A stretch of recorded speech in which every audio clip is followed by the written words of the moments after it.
All right, guys, I am exploding with enthusiasm. It is running up and down my body here in Ecuador, and I've got Dr. Izzy Justice in the house. This guy is an Ironman runner. He's a doctor of the brain. I mean, I said he's the brain guy in the title because I'm like, I don't want to try to do the whole accolades thing, but he has superpowers and has helped. He's discovered more than 20,000 brains in peak performance and how to make sure that we're finding out how do we unlock using our brain and getting into those secret powers that can help us with modern leadership and of course in our everyday life as well. Anybody who gets to listen to this that has a brain, this is going to be a huge treat for you. So that makes it great for all of us. Izzy, thank you so much for coming back to Vision Pros Live. It is an honor.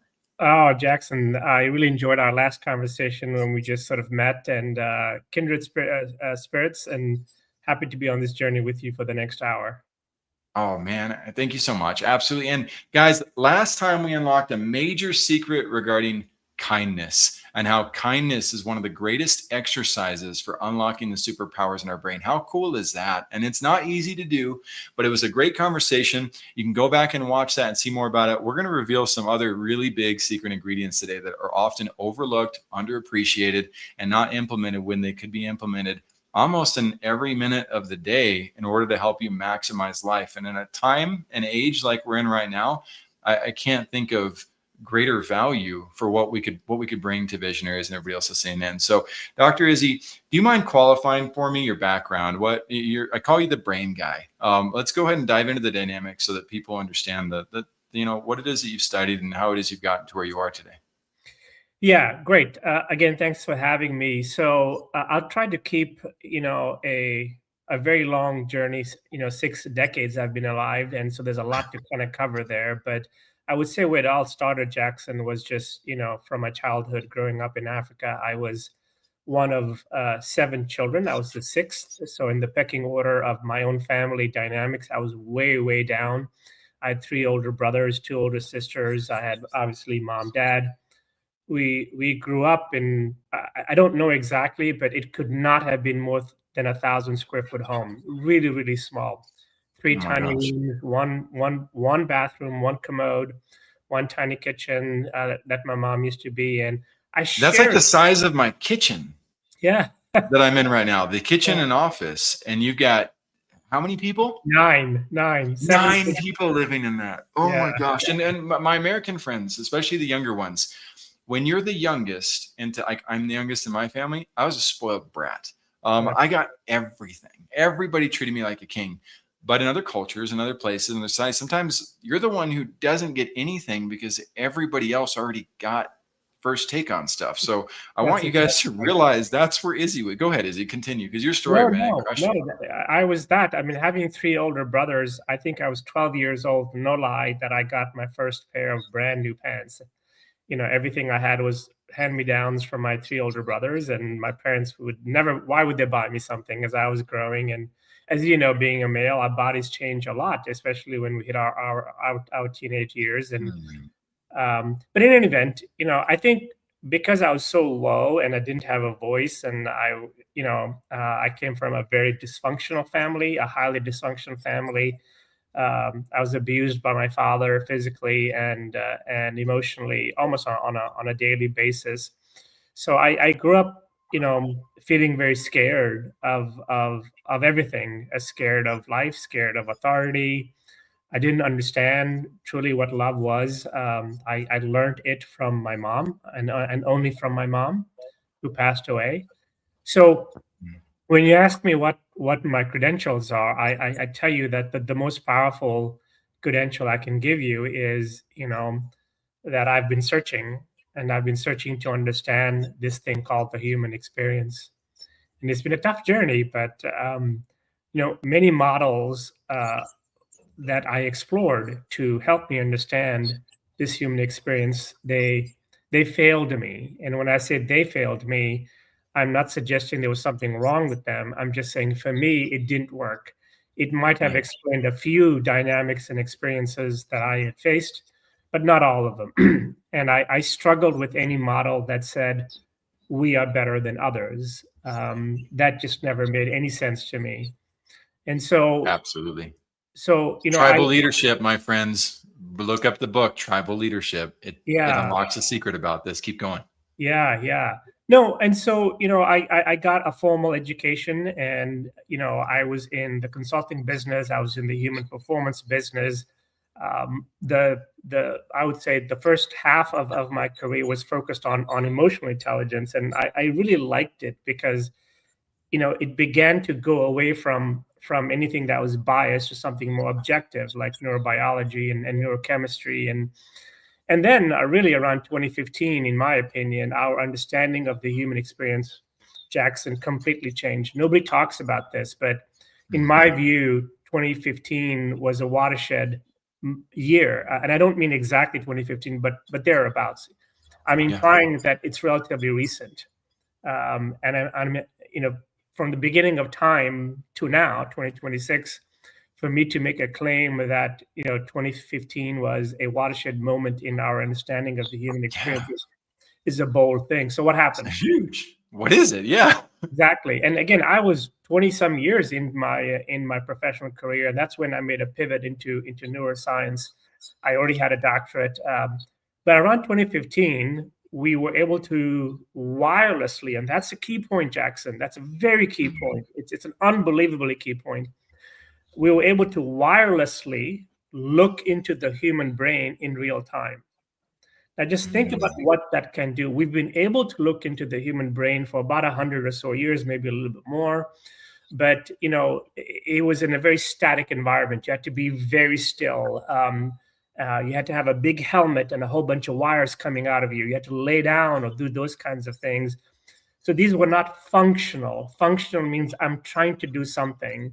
I'm trying to lead. I'm trying to be creative. I'm trying to make a putt, shoot a free throw, kick a soccer ball. I'm trying to be, think of I'm stuck with these lyrics of a song that I'm trying to write. You know, these are Let me make a functional. little point real quick too, Izzy, on this because, for instance, the brain is a muscle, from what I understand.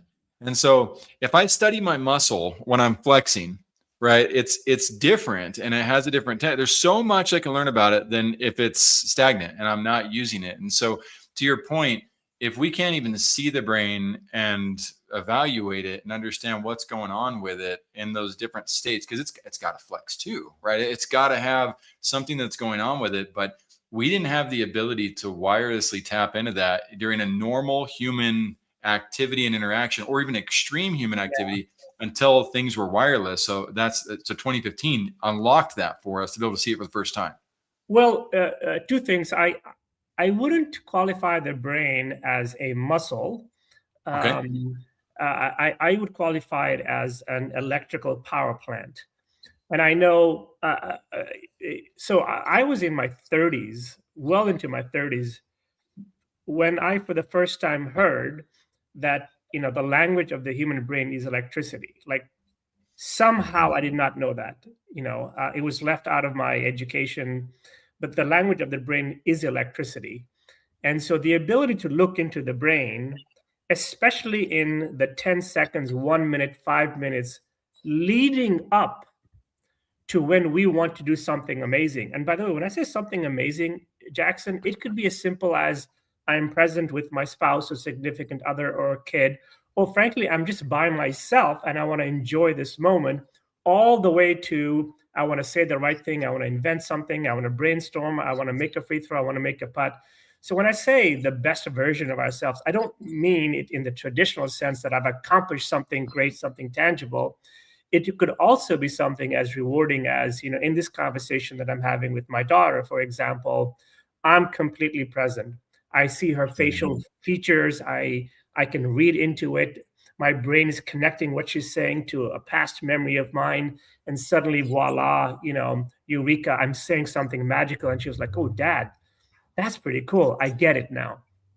So think of human performance as really being driven by the brain. So in Yes. 2015, the ability to look into the brain in the seconds and minutes before it does something amazing is what really changed things, because wirelessly means I can stand 12 feet away from you as you're doing something. And I started to ask myself these questions. And honestly, truthfully, Jackson, I did not know the answers to these questions. I didn't know that in this electricity, is there a state when you do something well? Whether you're a leader or a follower, or you have a certain function in an organization or in your family structure, when you do something to the best of your ability, right? Is your brain in a certain state? And conversely, when you don't, i.e., you underperform, meaning you know how to do something, you've done it before, but in the moment that mattered, it didn't manifest. You couldn't Mm. remember a book that you read or an article that you saw or a conversation that you had, and you just sort of winged it. And so the answer to those questions was yes. That when the electricity on a scale from 1 to 100, and this is pretty much accurate, not entirely, but pretty close. So imagine a scale from 0 to 100, Jackson, and 100, and this is hertz. So 0 is 0 to 5. You're kind of sleeping, and Mm. that's low on the scale. Is low because think about what you're doing when you're sleeping. You're not thinking about things. You're not solving a problem. You're not walking. You're not Yeah. grabbing something. You're not thinking about food. So the activity is low, and it's reflected in a low frequency. Think of 100 as I'm mad, I'm angry, I got 20 things happening at the same time. I'm talking very fast. I don't know where to start. Like complete chaos, complete Mm. shock, and all those kinds of things. You just described everybody's Mondays. Go ahead. Yeah, or just people that represent chaotic moments. Or I work with a lot of corporate America, and I know that the end of each quarter, the last 2 weeks of each quarter, is just complete chaos. Yep. People are trying End to of the month for a sales guy. Yep. Same exactly thing. same thing. I mean, that last week or 2 weeks, it just feels like so many things are happening at the same time, and all of them are sort of consequential. But I realized that around 10 hertz, so 10 on a scale from 1 to 100 is low, right? It's not 50, it's not 80.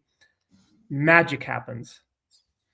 And so every higher, there are probably 2 or 3 things, Jackson, that I want your audience to take. Here's one of them. Every higher human ability and every higher human experience. So these are 2 separate things. Ability, I want to do something.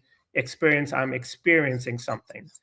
Every higher human ability and every higher human experience seems to be happening around 10 hertz in the human brain, which is a low frequency.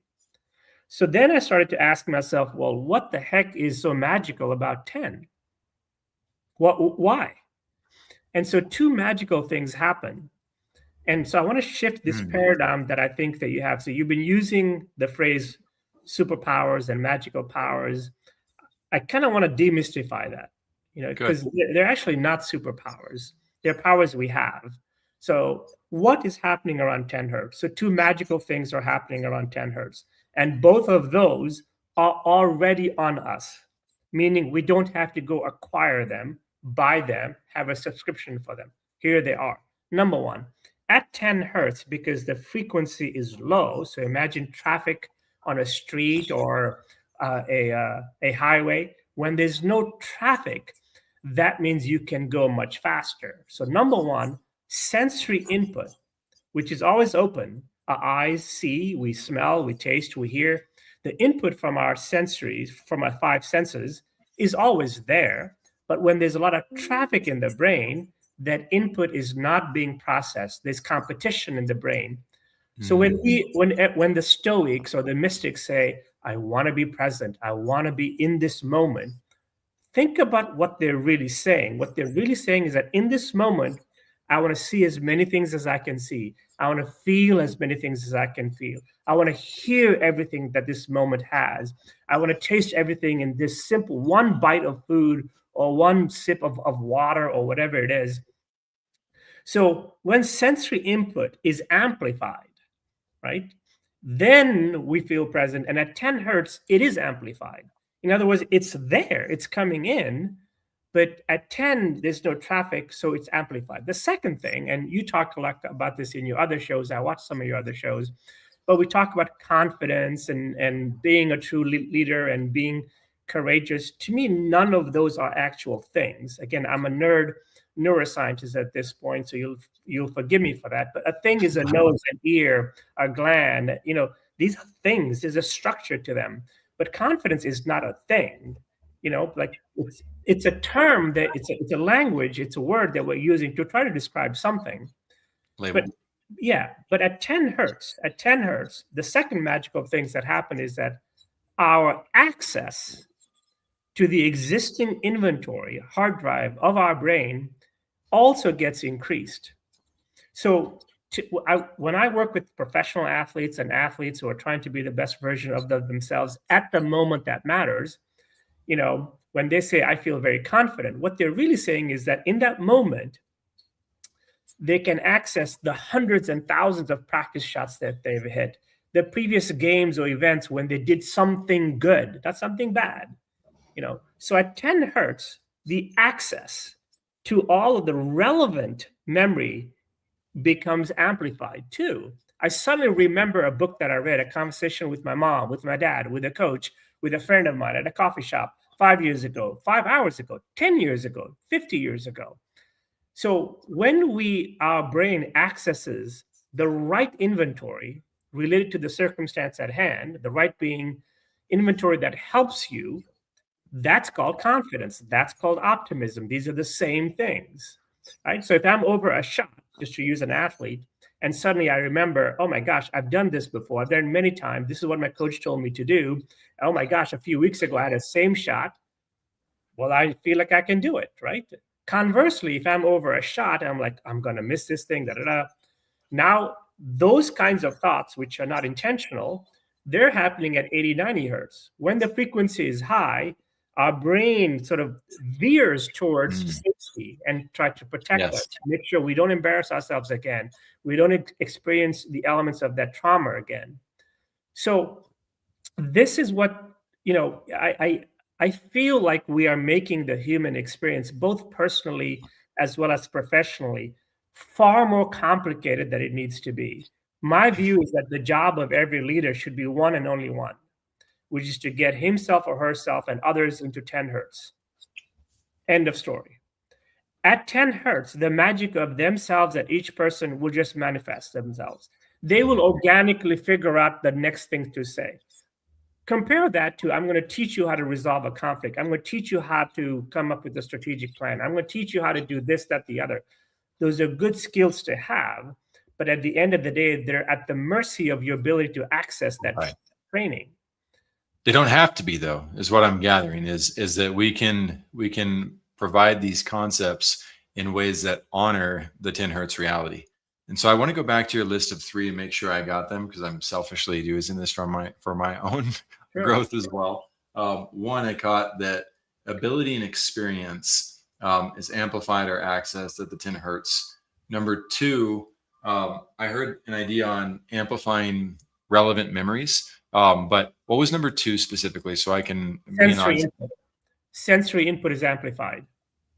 Meaning what you hear, taste, feel. Like we only have 5 of them. I see. That's what it means to be present. When we are present, this magical thing, like, the moment at hand, Senses. Yeah. No, sorry. Yeah, go ahead. Good. Got it. Yeah. So the senses, ultimately, if we honor our senses, then it sounds like we're actually amplifying our sensory input. Is that correct? Well, I struggle with that terminology, honor. I'm a neuroscientist. Totally so cool. to me, what makes sense is I am amplifying the input that is already on me. Like, what do you need to buy to open your eyes and see? No. So again, the honor, amplify, or rather use. Use. I'm fully embracing is kind of so that's what I'm looking for, is how do I relate to this in multiple ways? Because when I relate through multiple words that have emotional draw for me, it allows me to retain the information that's being given. So what's number 3? What was number 3? You're crushing. I'm loving this. Access to the relevant inventory. Okay, so that accessing the relevant inventory and inventory, yeah. So go ahead. Think that the brain has a hard drive, and in that hard drive, all of our human experiences are stored there. All right, it's a library, and there are books and articles in this library, in this metaphorical library, which is actually pretty accurate. At each given moment, And our moments change. Like, oh, here you and I are talking on a Zoom call. An hour from now, you might be doing your taxes or talking to somebody else. Who knows? But at each given moment, you want the ability to access the right inventory for the situation at hand. Mhm. Right? So, I mean, Which is easier done if we're in 10 hertz. exactly. When we're striving, right, or moving towards survival instincts, or we're even just trying too hard to do something, it's going to trigger our survival instincts, which ultimately inhibits our ability to Right. unlock our best performance. So 10 hertz is kind of the mother of all skills. Like, this is Mm. a very different way, in my opinion, of thinking about this human experience on a day-to-day basis. I in this new book, chasing, it's called Life Explained, Chasing 10 Hertz. I make the case, or I try to Mm. make the case that, instead of trying to be perfect all day long, instead of trying to be at 10 hertz, or instead of chasing these cliches like happiness and mindful and gratitude, again, I just want to be very careful. These, when I say instead of, I don't mean that they're bad things, No, but but instead of, chasing. yeah, I think it's so much of an easier ask of self to say, what are the moments in each day, right? In my 18 hours of awake time, roughly, what are the moments when I need to be at 10 hertz? And those are the moments that I will prepare for and execute on. I don't need to be at 10 hertz when I'm in the bathroom. I don't need to be at 10 hertz when I'm driving somewhere. I don't need to be at 10 hertz when I'm working out. But you know when I need to be at 10 hertz, Jackson? When I'm in front of a client, when I'm in front of my team member, when we are presented with a problem that I have to solve. If I'm an Right. athlete, when the ball is in my hands, both literally and figuratively. So when I work with When I'm athletes, helping my children, when I'm building a relationship with my spouse. Yes. exactly. Because life is going to is going to spike you. So when you go above 10, bless you, life is going to spike you. And most of us, if you look at our baselines, bless you, which is what is our starting point, we are a long way from 10. It has never, this is the sad part of it, even though we have the answer, the sad truth right now, and Dr. Daniel Amen's studies, as well as my own, as well as other neuroscientists around the world, we have the same data that the average EEG, so the average electricity or the noise of a normal human being today, is the equivalent of a schizophrenic patient from the 1950s. And it's largely because of this guy. You know, on Mm. our hips, in our pockets, we are carrying constant stimulation, right? Every Yeah. free moment that we have to give the brain a break, we are filling it up, filling that void up, not just with stimulation, but I would argue with a lot of negative stimulation, because it's so much easier to now access negative stimulation. I grew up in Africa, I just told you that. And honest to God, truthfully, like the way that we got our news from around the world was Time magazine. And, Mm. and this is me, like this is not my grandfather. I'm talking about me. When I was a kid and he was 2 weeks old, we would get Time magazine that was, you could look at the date and it was 2 weeks old. That's how we found out there was an earthquake in Turkey or some other thing. And at that point, there was enough distance that it didn't spike me. Today, within seconds, anyone in your Oh, network, not in your work, we're spiking ourselves. It's right. almost like if you use the analogy of nutrition, I think all of us would agree that eating a sugary donut is bad. We would agree with that. There's nothing healthy about a Sure. sugary donut. Now imagine the analogy is a sugary donut, which is bad for your digestive system and your nutrition. That negative stimulation is the sugary donut. We're feeding our brain junk. Now, some of it Mm. we can't avoid. Like if my daughter needs something and my daughter's in trouble, well, that's different.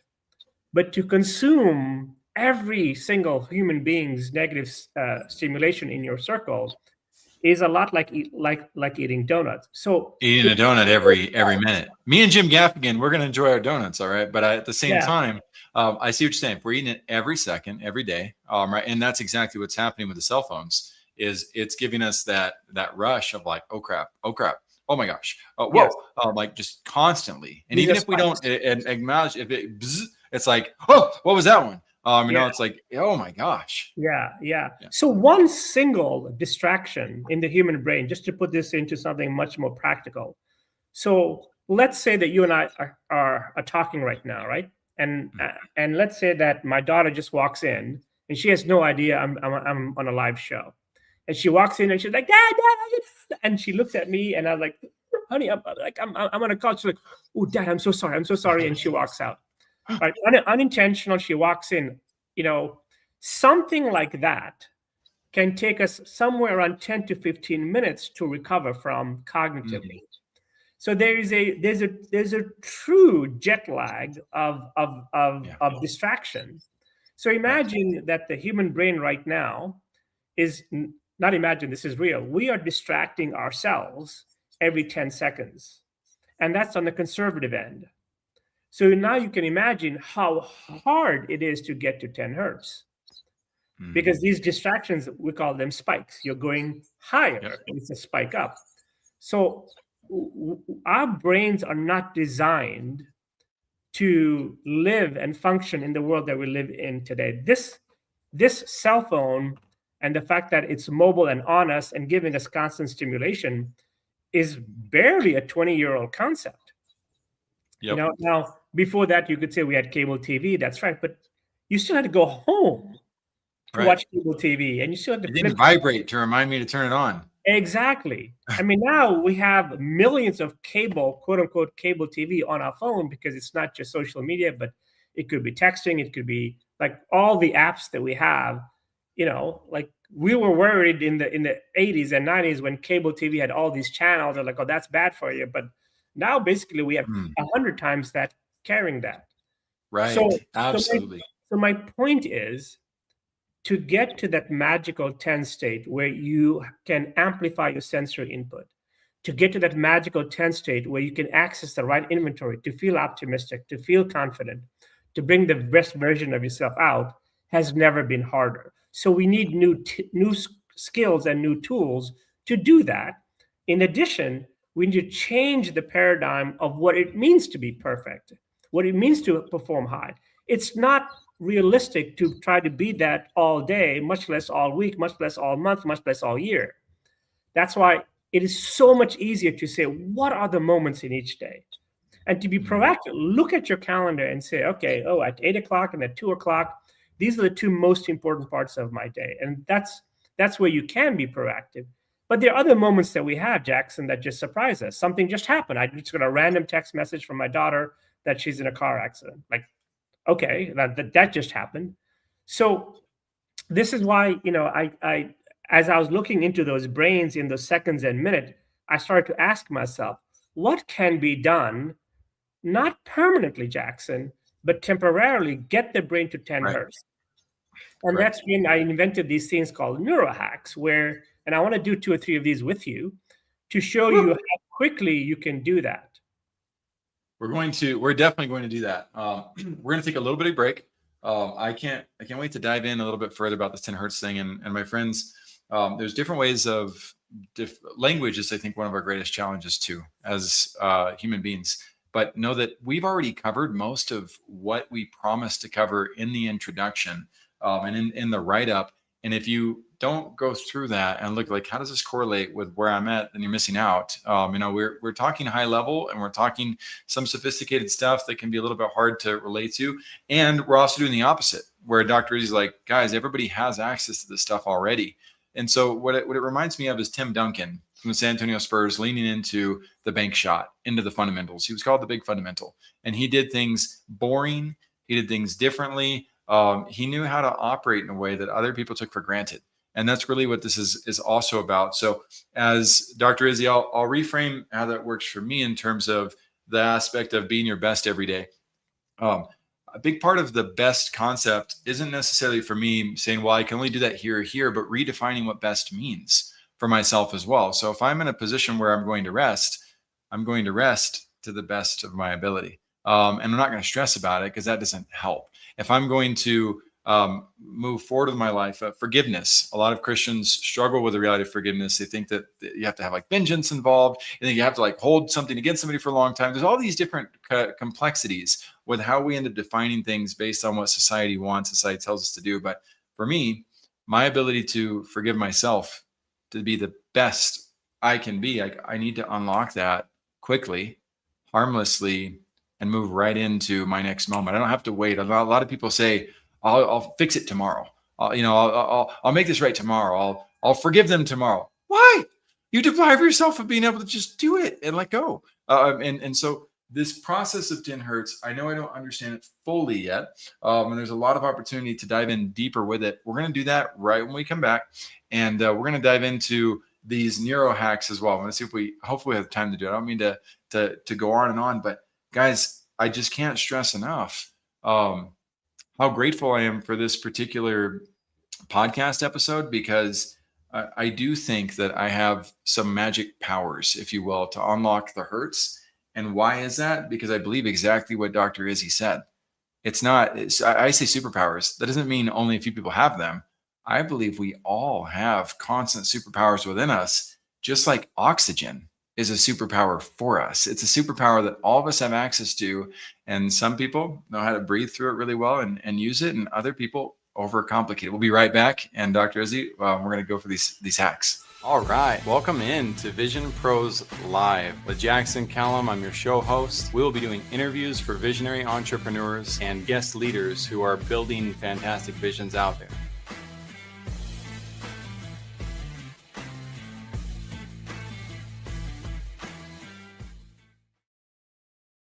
Hey, what's up, my friends? I'm so glad you're here on Vision Pros Live with me. My name is Jackson Callum, the founder and CEO of First Class Business, host of Vision Pros, and I'm so excited to have Dr. Izzy Justice here today. He is unlocking our ability to tap into our 10 hertz, and the ability to do this, right, and be present on a podcast and other great things in our lives has a lot to do with being present. And I realized that just a couple years ago when I almost dropped a spoon. And as I was dropping that spoon, I was able to catch it. And my thought process really shifted me back to my youth. And I was like, holy crap, why is a youth that I always catch the ball? Why is it that I was always able to perform in the moment and stay present no matter what type of distraction was going on? It's because I was present. And it unlocked an opportunity in me as a 37-year-old. I'm 38 now, but 37-year-old to say, oh, wait a second, I need to stop thinking about so much. I just need to get back to being that present. And that's when I started to play with this again.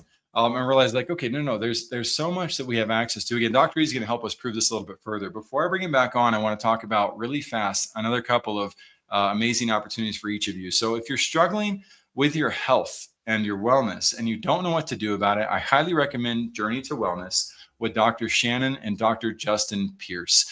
These are two doctors I've known for 8 years, and I've sent 3 people to them who told me about their story with their I'm going in Spanish, sorry, and their sicknesses, their illnesses. They didn't have a doctor who could help them. Send them to Shannon one at a time, of course, over several months. And all 3 of them, when I followed up, came back with stories of like, oh my gosh, she's a miracle worker. Nobody was able to help me with this. And she became my go-to referrer of anybody that I know that has struggles with illnesses. My friends, we all have friends and family who struggle like that. I highly recommend seeing their way. She doesn't wave a magic wand. She just does proper testing. And she's been through health difficulties herself that nobody else could figure out. And that helps her have a passion for helping others be able to do the exact same. So Journey to Wellness, go check that out. And then there's Practice Makes Permanent with Jennifer Reed. Jennifer, for those of you who are visionaries, building something at scale or wanting to create an environment where more people can be served, I highly recommend working on your culture. And there's a lot of great programs out there, but I highly recommend as you interview people like Jennifer, ask them what their personal connection is to what it is they're up to. Because I find that the leaders who actually have a personal reference point, something that drives the reason why they do things, those are the ones that I like to hire and work with, because they're the ones who are going to resiliently figure it out. They have the passion and the purpose. They either don't want people to go through the suffering they went through, or they want people to achieve what it is that they've achieved. And bring your tissue box when you talk to Jennifer Reed about why creating cultures that are successful and that people want to belong in is so important to her. As an EQ, SQ expert, she's the first to tell you she's also learning on this journey alongside you. And I love that humility from leaders. But I have seen over and over that when we build great cultures where people want to belong, people show up and they serve people really well. And next thing you know, that creates success and revenues go up and profitability goes up and everybody's happier and lifestyles feel better. There's so much value to leaning into culture and leadership. And then there's the Water Project. The Water Project we support on a monthly basis. It's not something we're affiliated with, though. I just love the idea of being able to help these individuals because I hate the idea of what they have to go through on a daily basis. There are millions of people, my friends, who don't even have access to clean drinking water. This is something I take for granted my entire life. I've never, ever been thirsty before. And here's millions of people who look at this poor child, what he's bringing water out of. And I don't know how they go about trying to drink the water or use it for their clothes, but I do want that to resonate in my soul so I can think through like, what would it be like if my kids were in that situation?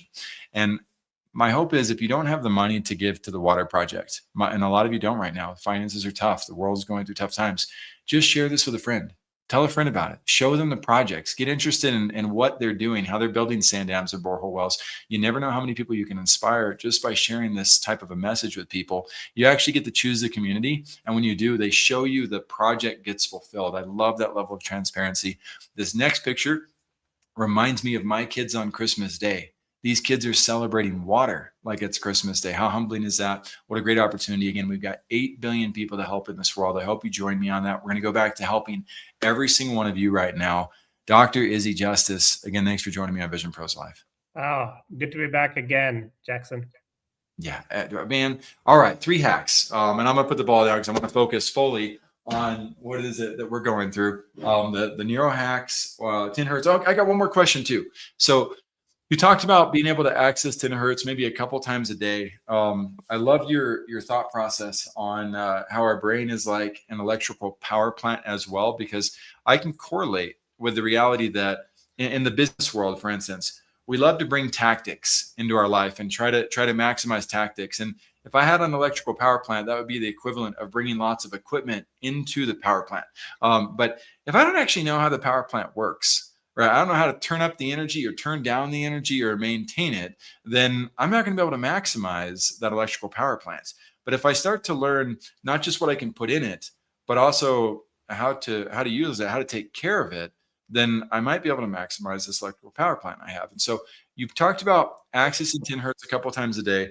Is it possible to correlate it to like RPMs on a car? What does it mean to get to 10 hertz, and is it dangerous to be in it all day? Yeah, no, I don't think it's dangerous to be in it all day. I just don't think it's possible, but more importantly, I don't think it's necessary. And I'm also not suggesting that you just get into 10 hertz twice a day. What I really want to push hard is for people to identify which 2 times a day are the most important 2 times of the day. When I say most important, I'm not implying the others aren't important. They are also important. I'm saying which are most important. I found over and over and again, I've been doing this for 36 years now, that if in the most important times of the day, the event of the day, the experience of the day, I overachieve, I do what I'm capable of doing, then the cascaded impact of that goes through the rest of my day.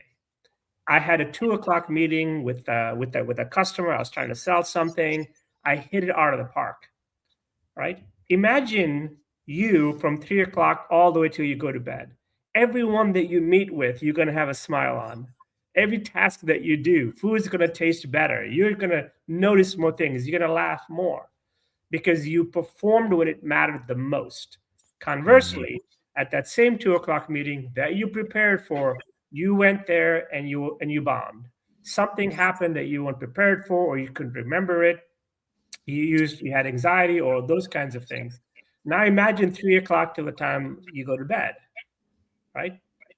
You're not going to notice things. You're not going to smile. You're probably going to give the next person that you meet with, a lot less attention and focus. And they might even non-verbally just say, hey, something's wrong, dude. Like, well, what's going on over here? So I am suggesting that it is a much easier ask of self to identify the most important parts of your day, limit them to 2, right? And for these 2, do everything that you can. I'll teach you how to get yourself to 10 hertz, right? Now, 10 hertz is a low frequency. So I have a question for you. I want you to give me 4 one words, just one word, right? 4 of them. I want you to think of a time when you were absolutely at your best, Jackson. Whatever it was, I don't know. Maybe it was a pitch, maybe it was a sporting event, maybe it was somewhere that you spoke. But when you were in your quote unquote zone or your flow state, whatever you want to call it, I'm calling it 10 hertz because that's what it really is in the brain. But this, give me one word descriptors of how you were thinking, feeling, or doing in that state. Would you mind doing that? Just one word. Yep. Confident. Okay. Happy. Excited. Flowy. I guess I'll go with flowy. We'll amend the word. All right. Hold on 1 second. All right. So the 4 that I just wrote down here are excited, confident, happy, and flow. These are the 4 words over here. All right. Okay. Yeah. So what I'm trying to do with these neurohacks is to see, what can I do to get you to 10 hertz? Now we've measured this, so this is not theoretical, right? So this first neurohack is called a 10-10. Don't start doing it until I say go very loudly because I have to explain it to you. And if you start doing it while I'm explaining it to you, you will not experience it. But so the 10-10, which I don't want you to start now, and everybody listening can do this too. When I say go, which is not now, I want you to count from 1 to 10 literally as fast as you can, as long as you can say the numbers. Is not saying the numbers, but 1, 2, 3, 4, 5, 6, 7, 8, 9, 10, you're saying the numbers. Literally as soon as you get to 10 at 100 miles an hour, I want you to go back from 10 to 1, the opposite, as slow as you can. And when you get to 1, just give me a thumbs up because I want you to experience it. So this neurohack is called the 10-10. Are you ready? Listo, ready. And do it in your mind. Do it quietly in your mind, all right? If you want, you can even close your eyes. Ready? So not out loud. Not out loud. No, this is all in your mind. Ready? Go.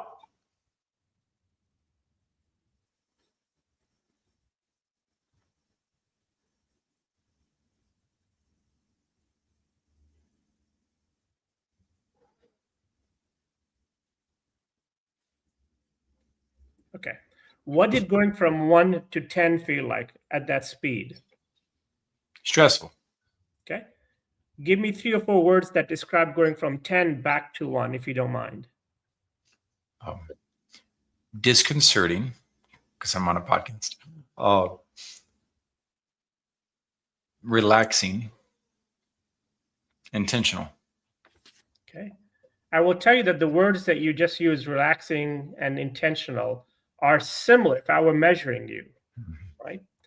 So I don't know that I got you to 10 hertz, but I can assure you, guarantee, just by you using the word relaxing and watching your face, because I saw your face, and I've seen thousands of faces, that you certainly went towards 10 hertz, right? Now, how long did it take to do the 10-10? I did it in like 15 seconds or so, right? About 15 seconds. Okay. So I'm making the claim that what you just did in about 15 seconds is the cognitive equivalence, not physical, of traditional yoga, meditation, mindfulness, somewhere between 5 to 10 minutes. Here's the most important part about that. I often get asked, well, how long will this last? How long will the impact of 10-10 last? And I think it's a good question, but the wrong question. Good, but wrong. Because the brain only needs a few seconds to access the inventory. So if I were a customer and you were pitching to me, and I suddenly said to you, Jackson, you are way off. Like this is not what I asked for at all. Now you are spiking, right? Because you certainly didn't expect me to say that. In that moment, can you say, well, time out, let me go do an hour worth of meditation and yoga and I'll come back? Can you say, no, but I can do the 10-10. But you can do the 10-10. Right. So these neurohacks, because again, if you establish that what I need to do in my human experience is I need to pick the time, the moments in each day, whatever they might be, personal or professional.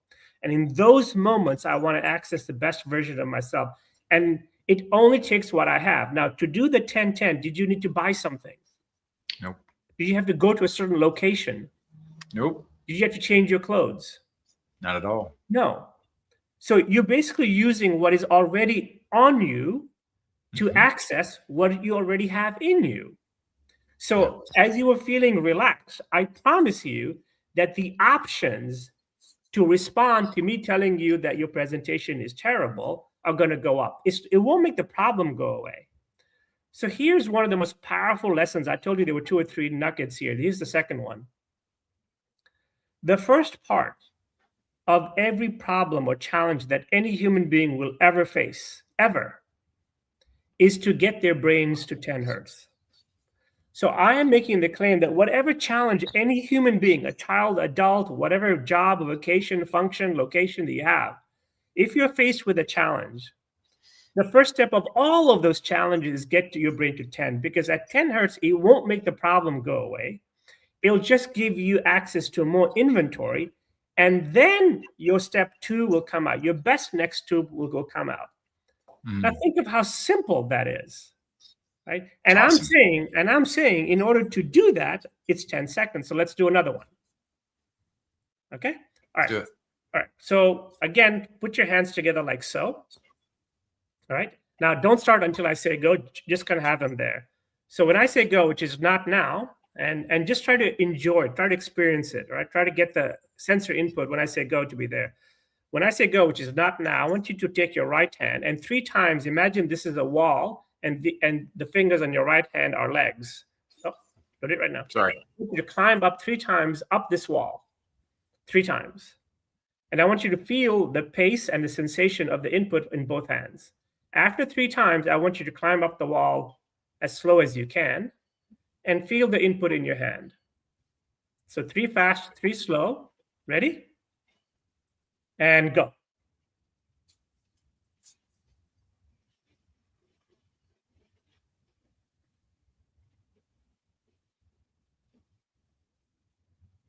Okay. What did the 3 fast feel like? Chaotic, confusing. And the How many words? And the slow one? This one. Intentional. Both hands had feeling on it, and pleasant. Yeah. So again, when you're using the word pleasant, that's a word. If I were measuring you, that word is associated with a lower frequency.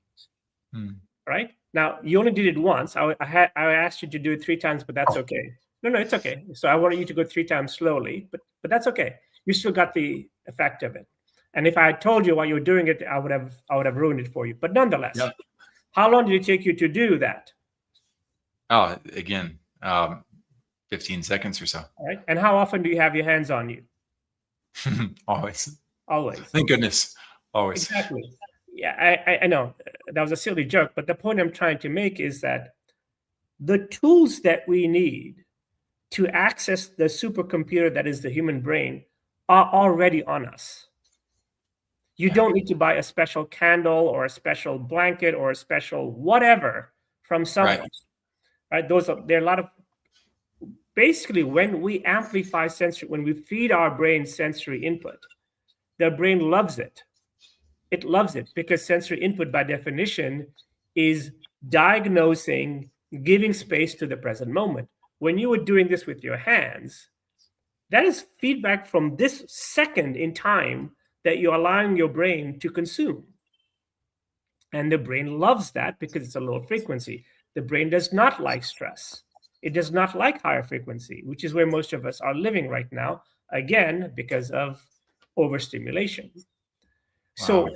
So what I'm trying to teach people, again, I've said this a few times, you'll have to forgive me because I'm saying it one more time. I think it is such an easier ask for our own wellness and happiness to say, in any given day, which are the 2 most important times? For those times, I'm going to get my brain towards 10 hertz using these simple techniques that just take a few seconds. Because you can do that with your hands underneath your desk while someone is talking to you. Every person who has hands can do that. Every person that has, ability to count can do the 10-10. In your opinion, Dr. Izzy, is it unhealthy to try to do it 20 times in a day? I don't think it's unhealthy, but here's the thing again, because I get that's a very good question and it's a fair question. That is a very fair question. Why should I try to be at 10 hertz? I have many reasons for that, and here they are. Number one is I find that objective to try to be at 10 hertz as often as possible is a very big ask. And what gets diluted in this big ask is the most important times. Now, I'm not suggesting that outside of those two times Yeah, you should be a jerk and do bad habits, and that's not what I'm saying. sure. I'm saying that literally I have found over and over again when I'm looking at the human brains and people are telling me. So let's take golf as an example, because I work with a You lot of. mind if I give another example? A Sure. marathon runner, and you've done Ironmans, these competitions, or Olympian trying to break the world record in a long distant race, right? In those environments, um, when is the appropriate time to access 10 hertz, in a marathon? Yeah.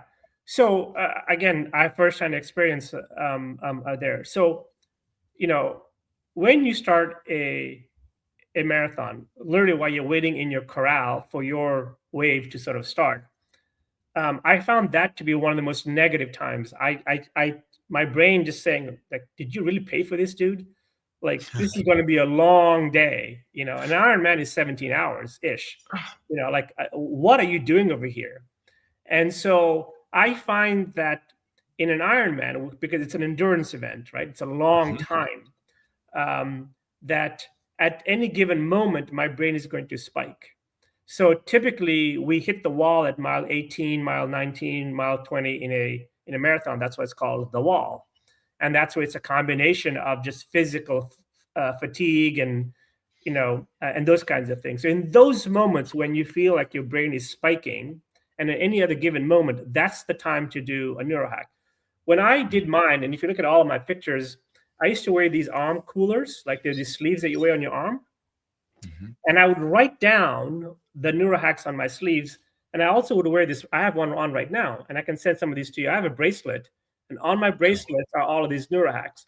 Because in that moment, I'm not going to remember. But if I just look at my arms or my wrist and I say, oh, let's do the 10-10 or let's do another one, I will know when to do it. So going back to the point of to the question that you asked me a question. So why not to do it all day long, right? My Yeah, answer is that it's too much and it's too unnecessary, and sure. because that's what we're doing now, and we're failing miserably at it. I don't try to do that. Like this Mm. podcast was one of my game times today. This was what I have two events today. This was one of them. And I said, no, it's true because I'm speaking to Well, you. thank you. You've honored me with time to speak to your audience. I want to make sure that I remember what to say because I don't have notes. I have no notes here. So I have to rely on my memory. I have to rely on saying the right thing with the right tone. And I find that if I just get to 10 hertz, I don't need a cheat sheet. I don't need to say, well, respond this way, respond that way, do this, do that. Like that's overcoaching. But at 10 Yeah. hertz, whatever the purity of my intention is, the acceptance of my message, it's pure. It's just organic. There's no agenda, because my goal here is to try to help someone and get them to think about their wellness in a very different way, specifically their brain wellness or their cognitive wellness. You've done that for me, and I appreciate it. Vision Pros, I hope the same thing has been unlocked for each of you. The One of my favorite things about what Dr. Izzy's talking about again is that all of us have the ability to dive in to use these powers within us. These calming forces, these neurohacks. As Dr. Izzy calls them as well. I'd like to honor one more reality with that for all of you. We are very, very close. It's not quite ready, so be careful with the link. You're going to see it. We are launching the AI marketplace right now, and I hope I get the videos finished for that so that we can launch as soon as tomorrow. And I want to send the same message to you that Dr. Izzy's sending. You are already AI expert, just like you already have the brain and the powers within to be able to unlock it. the reality is life's just somewhat complicated sometimes. People, devices, lots of things kind of get us to second guess ourselves. But if we can step into what it is that we already have within us and unlock those realities, not hide from them, not undermine them or self-sabotage, then we can unlock our best lives. And that's really what I want to do with Vision Pros, is unlock your best visions, and help facilitate that while also honoring my best life. So, Dr. Izzy, I'll give you the final word. I know we're about to be over, so if you need to run, you can say, I got to run, Jackson. But if this was the last chance to speak to an audience, what would you want to give? The ultimate neurohack of life, what gets the brain down towards 10 hertz more than any other neurohack I could possibly teach you, is kindness. I have measured it. There are not enough moments in a day where you cannot be kind to yourself, to living creatures, to the environment, to other people. Every time I've measured someone's brain, and I've done thousands of these, literally, and they have told me post-mortem, something that they did, whether it was yesterday or 10 years ago, the spike down of that has been unbelievable.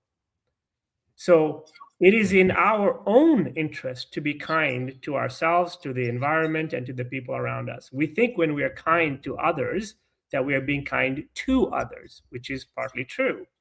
But the greater gift of kindness is actually to self, and specifically to the brain.